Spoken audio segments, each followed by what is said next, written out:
A tutti e benvenuti su Hablemos de Calcio. Prima di proseguire vi invito a iscrivervi al canale e dare un like al video. Approfondiamo quanto accaduto ieri in Napoli-Lazio, partito che ha visto trionfare la squadra di Maurizio Sarri.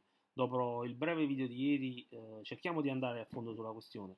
Credo siamo tutti d'accordo nel dire che si è trattato di una bella partita giocata a viso aperto da entrambe le squadre. Certamente la Lazio non c'è stata favorita dall'atteggiamento del Napoli. Il livello di intensità è stato altissimo fin dalle prime battute. Ho visto un buon Napoli per almeno un'ora di gioco. La squadra di casa ha tirato di più in porta e questo è un dato di fatto. La Lazio è stata brava nel capitalizzare le poche occasioni capitate, anche se poi ha rischiato di fare la goleata al Diego Maradona. È stata una questione di centimetri, naturalmente faccio riferimento ai gol annullati per fuorigioco a Zaccagni e Guidonzi. Ma andiamo ai punti salienti. Uno degli aspetti negativi della serata è il rendimento di Kvaratskhelia. Non sono un esperto, dunque non posso dire quali siano i motivi, ma il georgiano è sottotono. Manca la brillantezza e l'imprevedibilità che l'hanno caratterizzato l'anno scorso.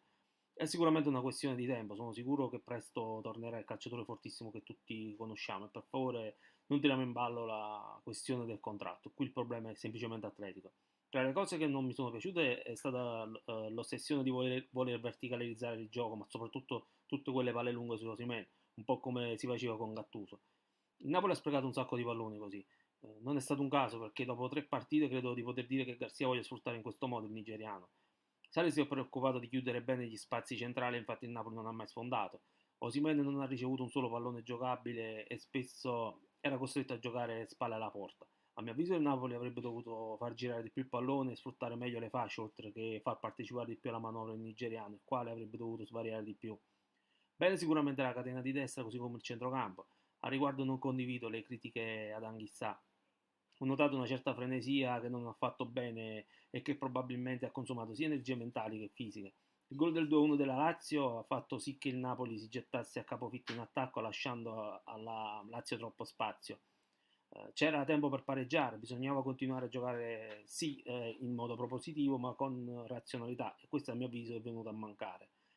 Ciò è dimostrato dalle azioni che hanno portato ai 2 gol annullati della Lazio per questione di centimetri. È stata una sconfitta che deve sicuramente far riflettere, ma non è il caso di cominciare con i processi perché la stagione è appena agli inizi e la squadra si sta ancora assestando. Presto tornerà il vero Kvaratskhelia e Garzia ha l'esperienza necessaria per apportare i correttivi necessari. So che molti sono preoccupati per la difesa, che attenzione, finché le gambe hanno retto ha giocato bene. Anche in questo caso serve tempo per trovare la giusta condizione. È vero che l'assenza di Kim si nota e nei piani della società di certo non c'era Juan Jesus titolare, che comunque non ha giocato male. Nathan non era la prima scelta e lo sappiamo tutti. Io ho fiducia nel brasiliano, ma evidentemente ha bisogno ancora di tempo, anche se una volta che Garcia ha stabilito delle gerarchie difficilmente cambierà. Tutto dipende da Nathan, che ripeto, secondo me ha grandi potenzialità. Chiudiamo con Lindstrom che ha fatto il suo esordio, pur senza incidere, ma le attenuanti ci sono tutte. Il suo ingresso in campo è stato dettato più che altro dalla disperazione. È tutto, fatemi sapere cosa ne pensate, indipendentemente che tifiate Napoli o Lazio. Aspetto i vostri commenti e vi rinnovo l'invito a iscrivervi al canale. Noi ci vediamo la prossima volta.